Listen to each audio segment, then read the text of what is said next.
एक सूरह फातिहा की आपसे गुजारिश है।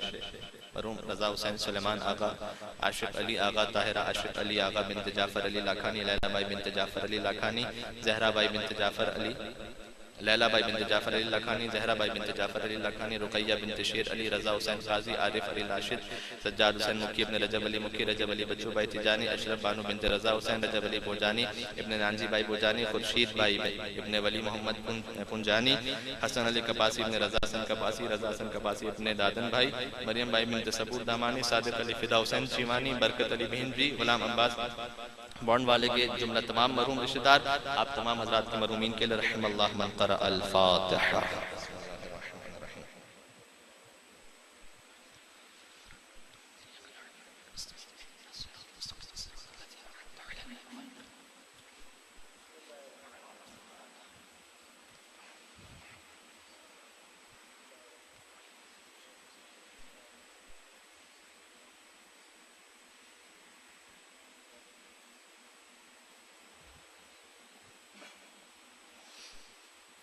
इसी के ऐलान के साथ के कल माह रमज़ान मुबारक की पहली शब जुमा है। सारा साल शब जुमा मोहतरम है, लेकिन रमज़ान मुबारक की खास तौर पर शब जुमा इंशाअल्लाह सब मिलकर जिंदगी रही तो दुआ कुमैल की माह रमज़ान की इस मुक़द्दस सातों में तिलावत करेंगे। आपसे गुजारिश है कि जरूर शुक्र फरमाइएगा। मुतवज्जिह